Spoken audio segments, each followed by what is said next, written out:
Hello, मैं आप सभी का मेरे चैनल टाइमलाइन पर स्वागत करती हूँ। अगर आप मेरे चैनल पर नए हैं तो सब्सक्राइब करिएगा। तो आज का हमारा टॉपिक है बंगाल का विभाजन 1905, बैकग्राउंड और विभाजन। 1765 से बक्सर की लड़ाई के बाद बंगाल, जिसमें वर्तमान पश्चिम बंगाल, बिहार, ओडिशा, बांग्लादेश और असम शामिल थे, जो अंग्रेजों के अंडर था। सेकेंड, यह एक बहुत बड़ा क्षेत्र था और 20वीं सदी के पहले कुछ साल तक जनसंख्या लगभग 80 मिलियन हो गई थी। कलकत्ता प्रांत की राजधानी थी और ब्रिटिश भारत की भी। थर्ड, इतने बड़े क्षेत्र का प्रशासन चलाने में कठिनाइयां थी। पूर्ण भाग विशेषकर ग्रामीण क्षेत्र की अपेक्षा की गई। फोर्थ, उस क्षेत्र में निर्माण, शिक्षा एवं रोजगार के क्षेत्र का अभाव था। अधिकांश निर्माण कलकत्ता पर केंद्रित था। फिफ्थ, प्रशासनिक सुगमता के लिए प्रांत के विभाजन का प्रस्ताव कर्जन के भारत आने से पहले ही कर दिया गया था। 1874 में असम को बंगाल से अलग कर दिया गया और एक मुख्य आयुक्त के अधीन कर दिया गया था। 7, प्रारंभ में लॉर्ड कर्जन ने केवल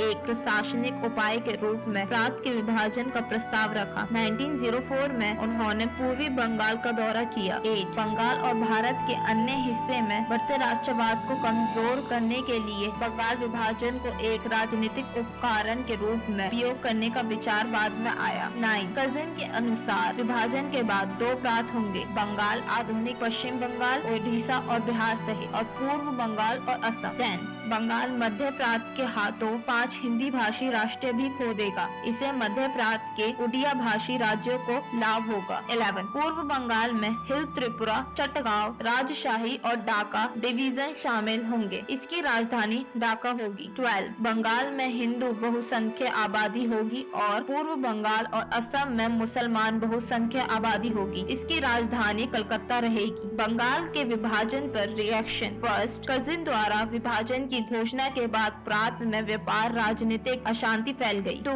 बंगाल में कई लोगों ने इस विभाजन को अपने मृत भूमि का अपमान माना। बंगाल की एकता के लिए भारी हुंकार उठी। रविंद्रनाथ टैगोर ने प्रसिद्ध गीत अमार सोनार बंगाल की रचना की थी, जो बाद में बांग्लादेश का राष्ट्रगान बन गया। 3, भारतीय राष्ट्रीय कांग्रेस के प्रांत को सांप्रदायिक आधार पर अलग करने के लिए इस कदम का विरोध किया। 4, पश्चिम भाग के अधिकांश बंगालियों ने इस कदम का विरोध किया, जिससे वे अपने ही प्रांत में भाषाई अल्पसंख्यक बन जाएंगे। वहां बंगालियों से ज्यादा उड़िया और हिंदी भाषी लोग होंगे। 5, बंगाली मुस्लिम समुदाय के कई मुसलमानों ने इस कदम का स्वागत किया, क्योंकि उन्हें लगा कि अगर वे नए प्रांत में बहुसंख्यक बन जाते हैं तो इससे उनके शिक्षक, आर्थिक और राजनीतिक हितों को बढ़ावा मिलेगा। 6, लॉर्ड कर्जन ने ढाका में एक विश्वविद्यालय खोलने का वादा किया था। इससे मुसलमानों के लिए शिक्षा के क्षेत्र में विकास करने के लिए अवसर के रूप में भी देखा जा सकता है। 7, देश के बाकी हिस्से में आम विरोध इस विभाजन के खिलाफ था। लोगों ने ब्रिटिश अधिकारियों की फूट डालो और राज करो की नीति को समझ लिया। 8, इस तरह के विभाजन का मुख्य उद्देश्य केवल दो समुदाय के बीच दरार पैदा करना और देश में एकता और राष्ट्रवाद में बाधा डालना था। 9, यह आंदोलन विभाजन की तिथि से बहुत पहले ही प्रारंभ हो गया था। विभाजन की तिथि पर लोगों ने शोक दिवस मनाया। टैगोर ने विरोध